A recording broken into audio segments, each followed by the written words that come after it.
Hello and welcome to another Demon 212 PSN review. Today I'm going to be taking a look at Battlefield 1943, which if you've never played it before, it's basically an online first person shooter.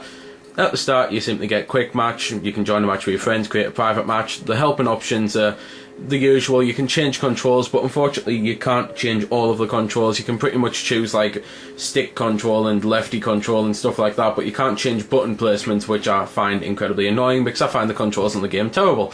Settings, you can do a few different things like voiceover language and stuff like that, but might as well just basically cut into some footage now because it can take a little while for things to load.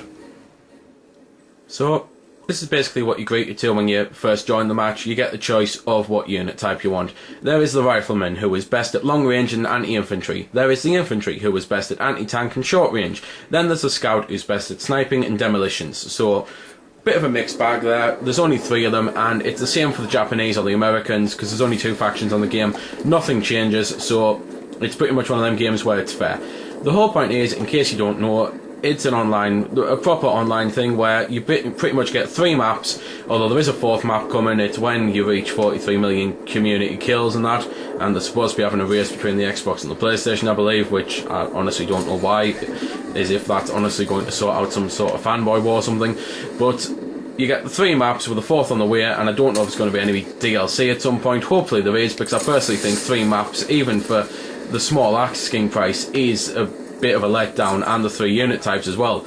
And it's just basically a team-based game. You run around capturing points, killing the other team, and that's it. There's no normal deathmatch. There's no, well, I suppose there is capture the flag, because the whole point is you go to flag posts and capture the zones and stuff, but there's no actual capture the flag where you run, pick up a flag, then take it back to your base. It's just bare bones minimum online gameplay, really.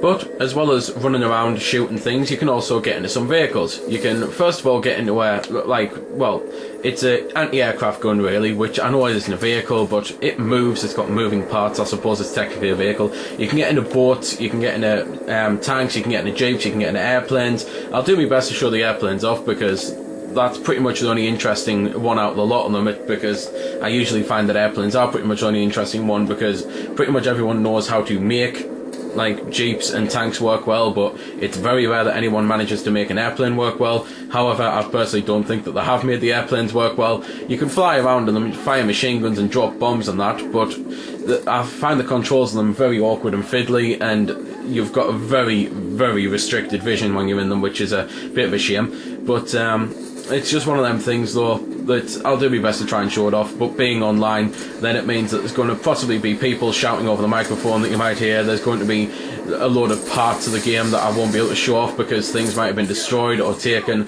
so just bear in mind that when people slag us off for not showing things, it might simply be that someone got there first. Well, can't exactly vouch for how good the footage is going to be, but at least I'm going to be able to say that I've been able to show off the plane. And as I said, the view is restricted, but thankfully you can just hit a button and go into 3rd person, and it makes everything a whole lot better. With the planes though, as I say, the controls take a little while to get used to, but pretty much like the rest of the game, they are poor and could have just been done with better button placements.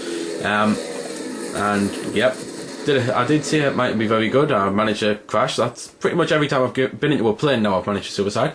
But to be fair, there's not much left to see anyway. It is your typical online shooter. If you like online games, you'll most likely like this game. It's got all your pluses and minuses to online gaming really. It's got your lag, it's got your disconnections, it's got your massive maps with barely anyone to play with, so that you're left for hours, well, just wandering around unable to kill anyone. It's got the times when you'll spawn and you'll die without even knowing that you're in danger, and it's got the typical racism that people receive online, which is many of the reasons why I hate online gaming. But then it's got the pluses. It's got the fact that you can sit back and, well, you can do well on the game and look at the leaderboards. You can play with people in other countries. You can play with your mates. You can just have a laugh with your mates. So yeah, there's going to be some bad sides to it, but there's also going to be some good plus sides as long as you've actually got some mates with a PlayStation 3. I think that's pretty much the biggest reason why I don't enjoy online gaming on the PlayStation. None of my mates have one. So there we go then, that's been the review. I hope you've enjoyed it, or at least found it helpful. You might have noticed I didn't score the game. Well, that's because it's a matter of personal opinion, and yours may very well differ from my own. I'm just here to show you a bit about the game. If you like it or not, well, that's up to you. If you don't like it, or you do like it, feel free to comment. Also, if I haven't answered any of your questions that you may have had, I might have forgot something, or it might just be something obscure. Again, feel free to comment, ask, always willing to help out. Otherwise, if you don't like commenting on YouTube, head over to www.vc-forums.com, where you can chat with me and a bunch of other lads who love the VC, the WiiWare, and hell, even a lot of other systems. We cater to pretty much everything. You can just go there, have a chat about a game, ask about some games, etc. So until next time, this has been Demon212, signing off.